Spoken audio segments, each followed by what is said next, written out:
Okay, good. So what we're going to do is we try to make Mo a little bit more soft here. Soft, and so he can build up muscles, because you can only build up muscles when he relaxes and is responsive to your leg and to what you're doing here with your hands. And you never want to like yank on him, but you want to give him a little impulse here, just like you're going to squeeze a sponge.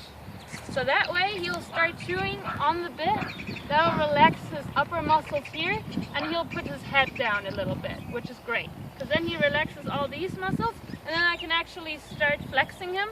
And then we can use also those little helpers over there. That way he'll pick up his feet, and actually every time he picks up his feet, he will actually carry himself a little bit more on those hind feet. And that's really important, that he carries himself a little more here.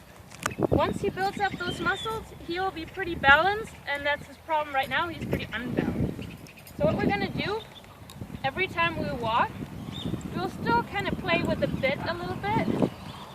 And we're going to go in a small circle and try to keep our hands a little low.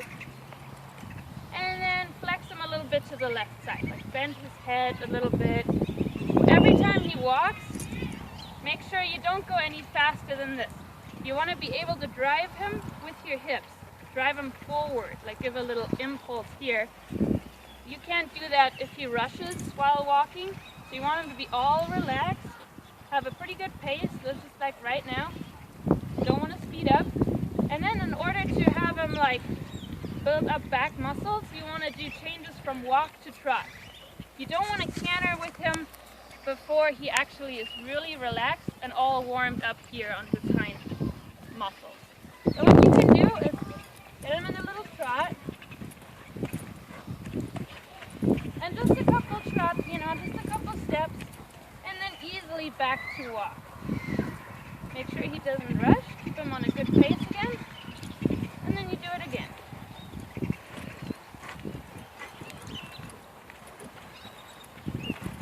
And you can either post or you can sit, it doesn't really matter.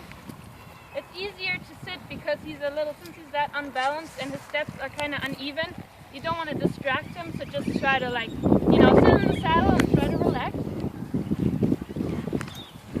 And the circle, you can make a little bit bigger and a little bit smaller. And you can control that with your legs. If I push him with my left leg, he's going to actually move outside of the circle. So right now, I'm not doing anything with my hands, I'm just pushing him with my inside leg. So you see the circle gets bigger. If I push with my right leg, you can see the circle gets smaller. And I'm not pulling or anything, but he'll come definitely closer to you guys. So then we trot again.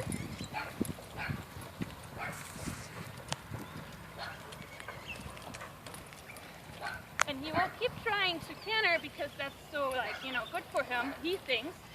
But you want to make him go back to walk. And then you change directions again.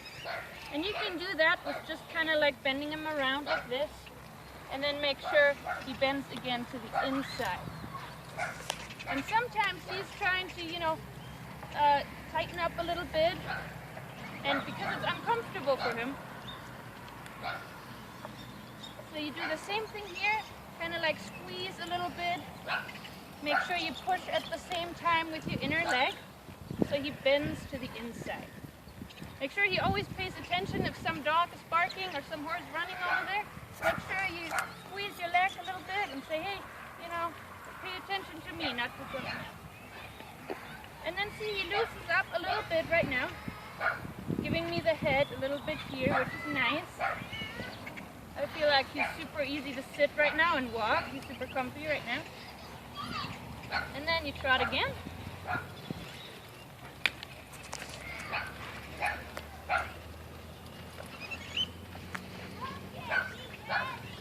And back to walk. Good.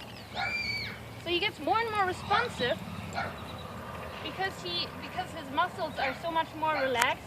So it's easier for him to listen to what I'm doing.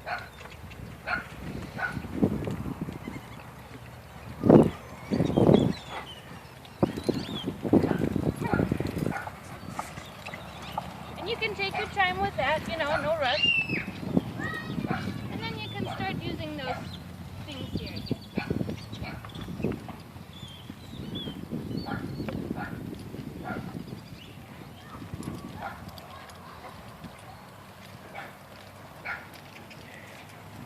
That's good right now. He's super nice to sit, and you go back to walk.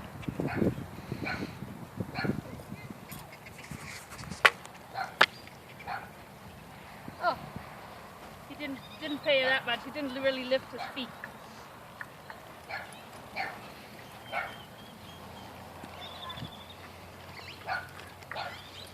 Come on. Come on.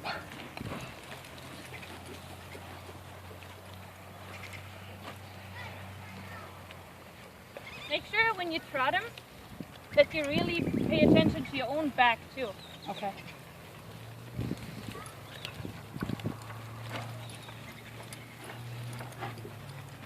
Because the more muscle tension you have right here, the better. Because you have to help him balance. If you're balanced, the horse will be balanced too. Good, and that was a good change back to walk. You can see he's not trying to rush anymore when I walk him. So that's a good sign. Remember in the beginning he was still walking really fast. Now he's finally at a point where he walks so much better.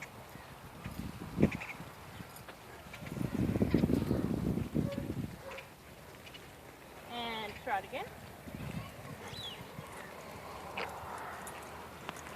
I would do this exercise for about half an hour every day. And back to walk.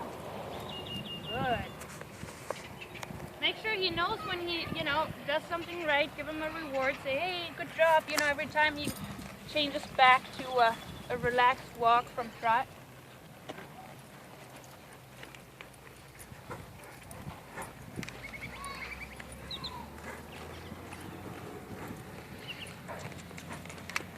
Good. Good.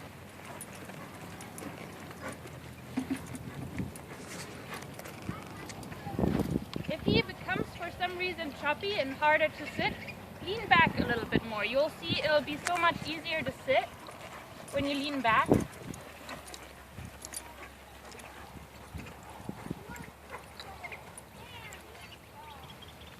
Also very important, keep the outside rein pretty steady and the inside rein loose. With the inside rein, you just want to play with the bit a little bit, while the outside rein gives him a little bit something to lean on.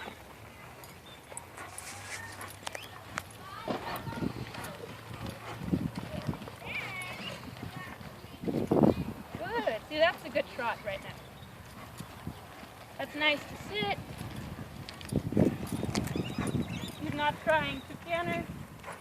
Once he does that, you can make the circle a little bit bigger.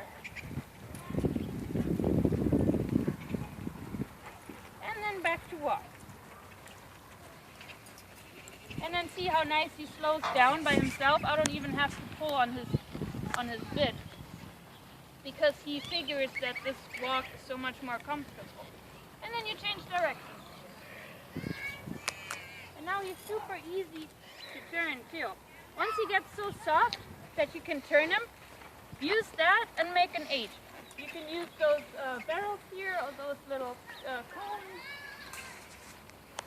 You want to take advantage of everything he offers you. So if he starts to become soft, that's great. Make an 8. Because that way he softens up even more. See how nice I have him down here now? His nose is kind of bending down. That's perfect. That is really good. And then when he does that, you can be a little bit softer with your hand too. You don't have to squeeze that much anymore, still a little bit. But make sure you show him if he lowers his head that you want to be more soft with your hand as well. It's kind of like a reward for him. And then you start trotting again.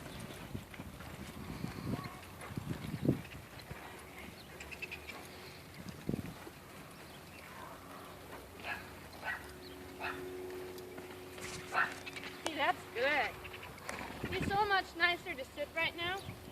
And then back to walk. I'm going to use those little helpers here again.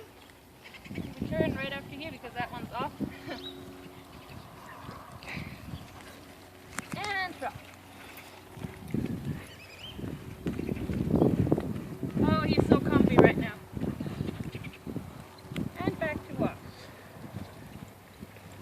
So what I'm going to have have you do is go back on him. Okay. And do the same and tell me if he feels any different. If he's softer, if you feel like he's more responsive when you turn him, is he easier to turn or is he still doing something else? Do you want to get on him?